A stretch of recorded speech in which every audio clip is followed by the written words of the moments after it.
आपकी अदालतमध्ये उद्योगपती विजय माल्यांवर आरोप आहे की हे बिझनेससाठी राजकारणाचा फायदा घेण्याचा प्रयत्न करतात.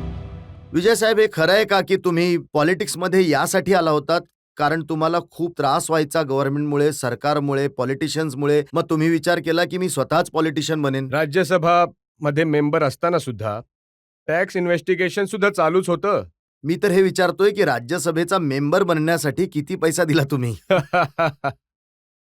त्यामुळे मी बीजेपीच्या ऑफिशियल कॅन्डिडेटला हरवून निवडून आलो मी.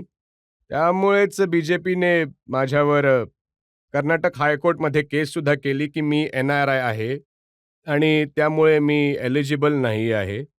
But I won that case as वेल.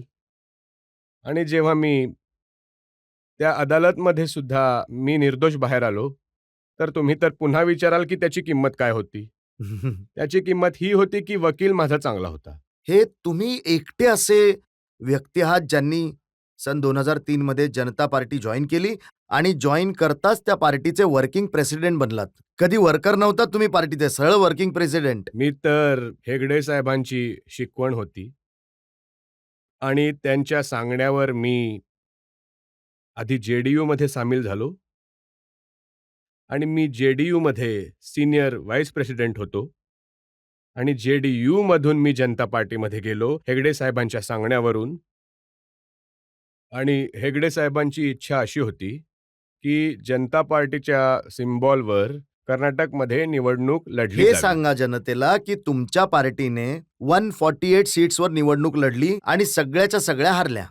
ठीक एक आहे, सीट तर- हारलो. ठीक एक आहे, सीट हारलो. तर जिंकले असता. हो, 1000 वोट्स लेस देन 1000 वोट्सने 20 कॅन्डिडेट्स हरले. आणि जेव्हा 50 आणि 60,000 वोट्स लागतात तेव्हा 1000 वोट्स काहीच नसतात. बट मोर इम्पॉर्टंटली तुम्ही हे लक्षात घ्या की जनता पार्टीने कर्नाटकातले सगळे 4% वोट पोल केले.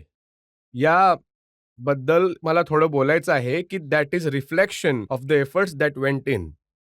आणि आंध्र प्रदेश जिथे काँग्रेसची स्वीप होती, 2 सीट तर घेऊन आलो आम्ही.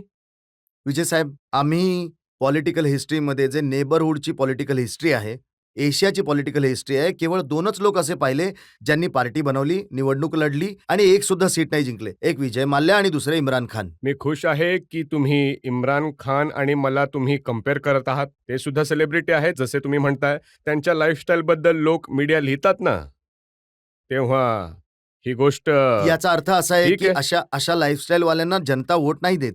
हो, ही गोष्ट सुद्धा बरोबर आहे. परंतु मी मग जनता पार्टीला जे जॉईन केलं ना मी. हे सुद्धा खरं आहे का की वोट घेण्यासाठी तुम्ही टिपू सुलतान यांची तलवार सुद्धा खरेदी केली, 1.5 करोड रुपये खर्च केले? मी टिपू सुलतानची तलवार खरेदी केली 1.5 करोड रुपयांमध्ये निवडणुकीसाठी नाही. आणि त्याच्यानंतर मी साधारण आपल्या पैशांनी 10 करोड रुपये खर्च करून टिपू सुलतानच्या अजून आणखी वॉर मेमोरियल मी लंडनमध्ये घेतले. हे सगळं माझ्याकडे आहे.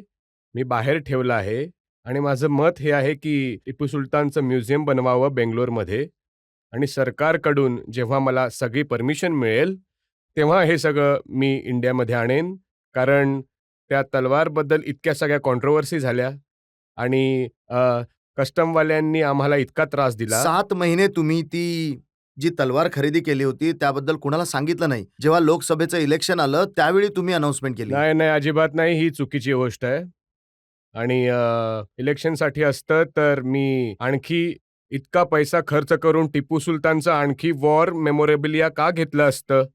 आणि आता तर इतकं आपल्या कडे सामान आहे टिपू सुलतानचं ऑफ ग्रेट हिस्टॉरिकल व्हॅल्यू की हे सगळं एक गोळा केलं तर चांगलं एक म्युझियम, हिस्टॉरिक म्युझियम बनू शकतं. परंतु आणि तुम्ही जाऊन वोट मागू शकता की बघा मी टिपू सुलतानच्या सगळ्या गोष्टी घेऊन आलोय, मला वोट द्या. मी केवळ टिपू सुलतानची तलवार आणि वॉर मेमोरेबिलिया दाखवून मी वोट नाही मागणार.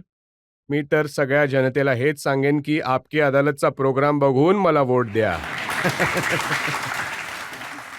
पण तुम्ही पहिले पॉलिटिशियन आहात जे लोकांना एन्करेज करता पिण्यासाठी. Because I am not hypocrite. मी असं नाही करत की मी माझ्या घराच्या आतमध्ये विस्की आणि जनतेच्या समोर पायनॅपल ज्यूस पिणारा नाहीये मी. आणि असं म्हणेन की आपल्या दारूच्या इंडस्ट्रीपैकी आम्ही 25,000 करोड रुपये दरवर्षी स्टेट गव्हर्नमेंटला आम्ही टॅक्स देतो.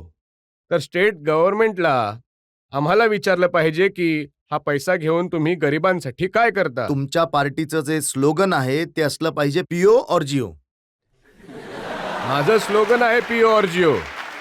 तर माझं स्लोगन आहे पिओ और जिओ आणि तुम्ही म्हणत आहात हे पार्टीचं स्लोगन बनवा म्हणून. अरे काहीतरी ठेवा माझ्यासाठी तुम्ही.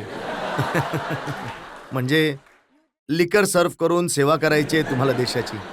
हो नक्कीच. म्हणूनच तर माझे जे एपिक्स आहेत, एपिक्स जे आहेत रिलिजियस एपिक्स सुद्धा आहेत. 100,000 वर्षांपूर्वी हिस्ट्री तुम्ही बघाल तर लिहिलं आहे सोमरस. हे काही नॉन अल्कोहोलिक नाहीये. Somras was alcohol. It is part of India's cultural heritage and tradition.